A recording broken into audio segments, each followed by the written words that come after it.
that I wrote about or a specific relationship with one person. Sometimes it's difficult with family to be around family in the period after you lose a parent. Whatever you ask for, that's what I'll be. He had the voice of an angel, but behind that voice was a silence no one could fix. Before the fame, before faith, before the world saw George Michael as a pop icon, there was a boy who just wanted his father to say, "I'm proud of you." And yet, no matter how many hits he made, how many awards he won, or how many arenas screamed his name, that moment never came. In the glossy music videos and flawless performances, George looked untouchable, confident, playful, in control. But when the cameras stopped rolling, he was still fighting something far older than fame, a kind of wound that success can't heal. Some people say it all started with one simple truth: George Michael's father never believed in his dream. Others whisper it went much deeper, a lifelong tension that shaped not only his songs, but his entire sense of self. And when George finally found the courage to write about it, he hid the pain behind one of his biggest hits. But which song was it? And what was the message his father never heard? You're watching RetroWaves, the home of untold stories behind music's greatest legends. If you love deep, emotional journeys into the lives behind the songs, make sure to like, subscribe, and turn on the bell, because on this channel, we don't just play the music, we uncover the heartbreak, the truth, and the humanity inside it. Now, let's go back to the beginning, to the young George. Before the fame, before he became the man the world would love, but his father could never quite understand. George Michael was born Georgios Kyriakos Panayotua in North London, 1963. His father, Kyriakos Jack Panayotua, was a Greek Cypriot immigrant who owned a local restaurant. He worked hard, 7 days a week, to give his family a life better than his own. But Jack was strict, old-fashioned. He believed in hard work, not dreams. To him, music wasn't a career, it was a distraction. George once said in an interview, this is confirmed, that his father didn't understand music at all. He added he thought it was something you did for fun, not something that could feed a family. Growing up, George watched his parents argue often. His mother, Leslie, was a warm, supportive soul, a former dancer who quietly encouraged her son's talent. But his father's disapproval always lingered in the background, like static in the music. As George began writing songs, he tried to please both worlds, his father's demand for discipline and his own hunger for self-expression. And when Wham exploded in the early 1980s, it looked like he had finally proved his father wrong. But something strange happened. Even as he sold millions of records, George said he still felt like an imposter. In interviews, verified quotes, he admitted that every standing ovation only reminded him of the one man who wasn't clapping. There are rumors, and again, not confirmed, that his father once told friends he didn't understand why George's music was such a big deal, that to him, singing love songs wasn't real work. Whether true or not, George's comments over the years suggest the pain was real, because behind closed doors, the pop star was unraveling. He didn't just want success, he wanted validation. And that's a much harder thing to win. By the time he released Faith in 1987, George was one of the biggest stars on the planet. Because I gotta have faith, the faith, the faith. I gotta have faith, the faith, the faith. But beneath the image, the leather jacket, the swagger, the smile, was a man who felt unseen by the person he loved most. And so, he did what great songwriters always do. He turned pain into melody. But the question remains, which song was his message to his father? Some point to father figure as the obvious answer. Baby, my baby, I'd love to. Others believe it was something even deeper, hidden in plain sight within his later albums. Whichever it was, the story behind it would reveal the side of George Michael few people ever knew, a man haunted not by fame, but by family.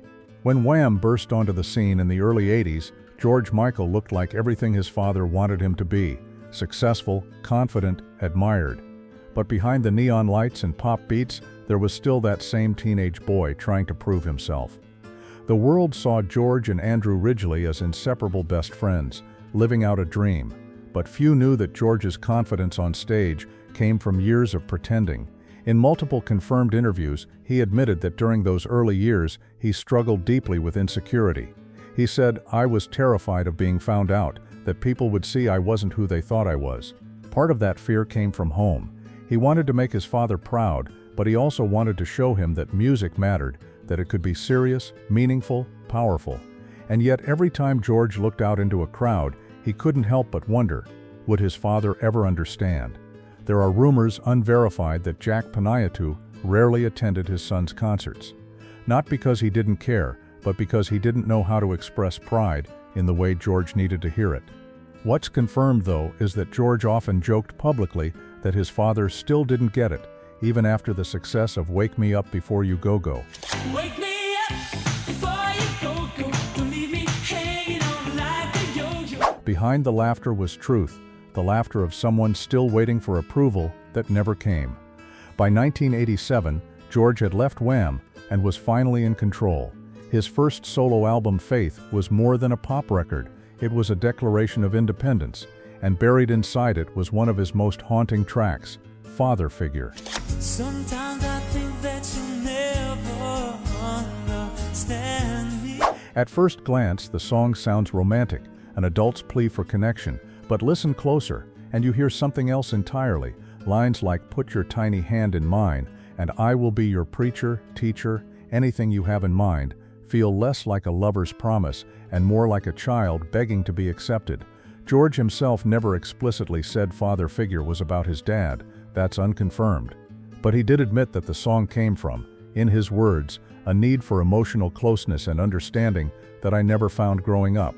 That's a verified quote. Fans and journalists have long debated whether the track was a metaphor, a son searching for a connection that never came. Some rumors even suggest that George's father, upon hearing it, didn't realize the song might have been directed at him. Whether true or not, the emotional weight behind Father Figure became one of George's defining statements. It wasn't just about love, it was about wanting to be seen, wanting to be enough. And for the first time, the man who once seemed untouchable began revealing the cracks in his armor, but he still wasn't ready to talk about what truly haunted him. As George's fame skyrocketed, his relationship with his father remained distant, polite, but emotionally cold. Even as he performed at massive venues, sold out tours, and won Grammys, that old gap between them never fully closed. In a verified BBC interview, George once said, "My dad was proud in his own way, but we never talked about feelings. Never, not once." He added, "I think he was scared of saying the wrong thing, and I was scared of asking for what I needed." That's what made George's songwriting so powerful. It became the language he could never speak at home. Every lyric was a confession. Every melody, a bridge he was trying to build. But fame had a strange way of magnifying his loneliness. The more the world loved him, the more he realized how little love he felt inside, and that emptiness would follow him for the rest of his life. There were moments, rumored but never confirmed, when George tried to reach out to his father after difficult times, particularly after his arrests and public scandals. Some say Jack's silence hurt even more than the headlines. But what is confirmed is that George often spoke about forgiveness, both for others and for himself. He once said, "You spend your whole life waiting for your parents to say they love you, and then one day you realize you just have to love yourself instead." That realization would shape everything he wrote afterward, but before peace could come, the pain had to take its final shape in the form of another song that revealed more than words ever could. After Faith, George Michael should have been unstoppable. He had the voice, the fame, and the kind of cultural power few artists ever reach. But while the world expected another pop album, George wanted something else, something honest, raw, and real. So he created Listen Without Prejudice Vol. 1 in 1990. The title alone said everything. He didn't want to be a symbol, he wanted to be understood. This was the album where his inner life began to speak louder than his image. Songs like Praying for Time, We should all pray for time. and Mother's Pride revealed a man trying to make sense of a world and a family that had never quite understood him. Mother's pride, baby boy.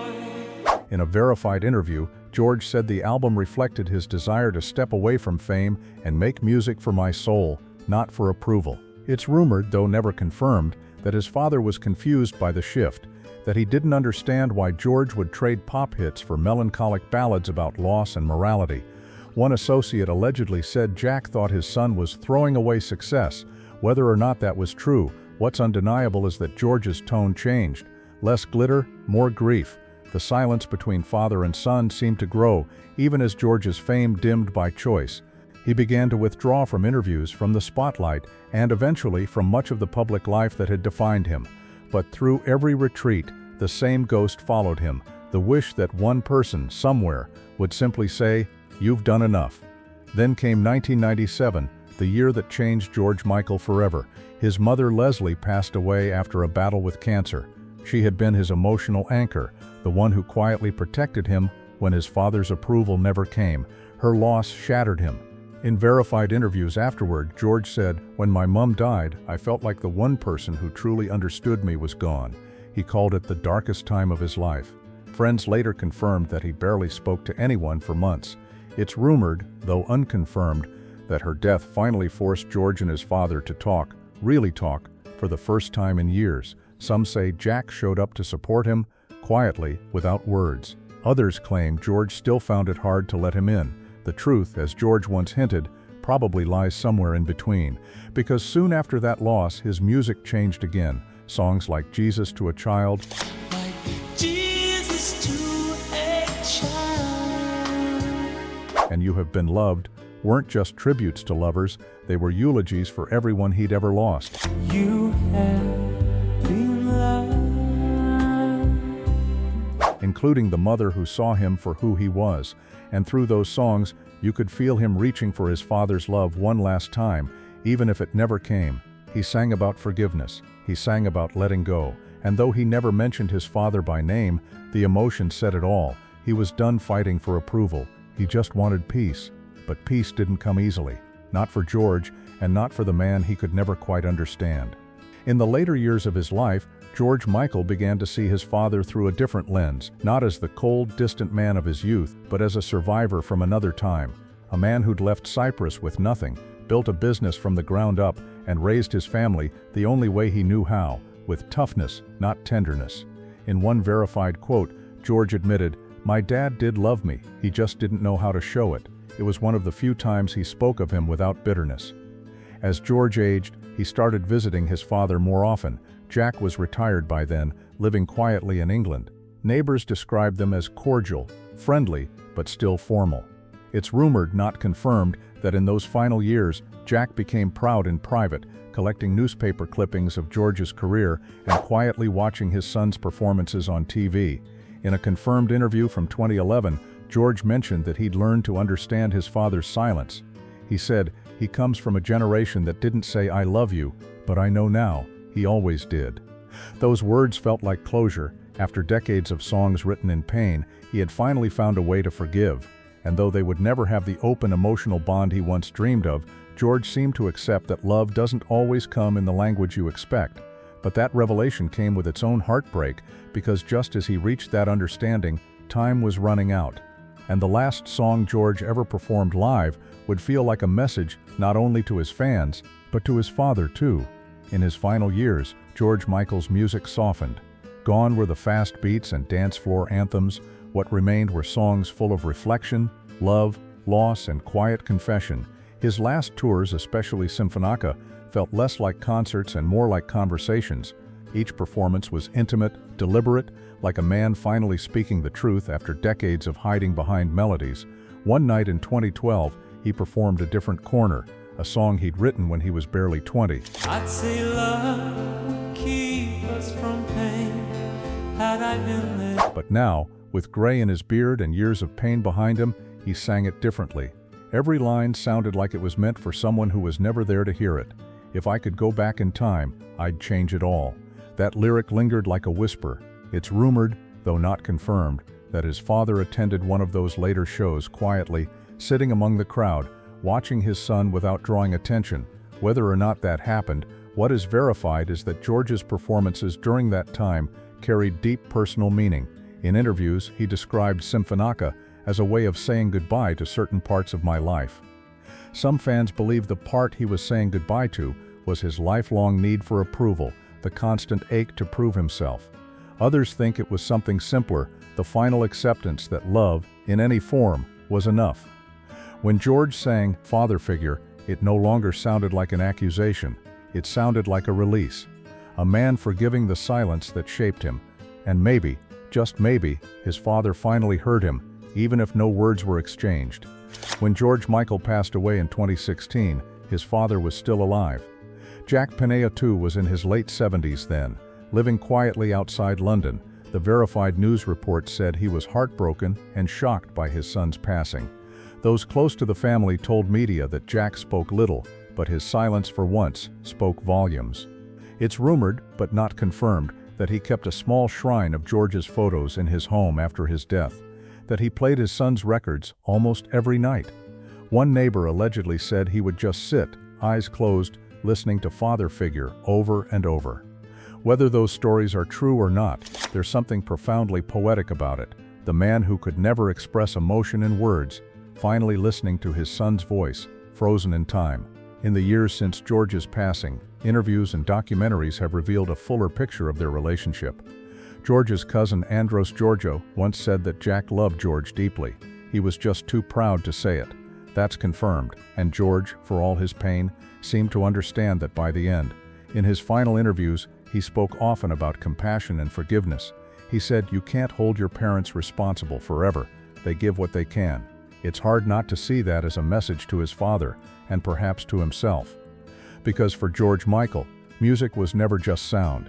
It was the conversation he could never have face to face. And through it, he built a bridge of melody that even silence couldn't destroy. The man who once sang to be seen had finally found peace in being heard. George Michael's story isn't just about fame or music.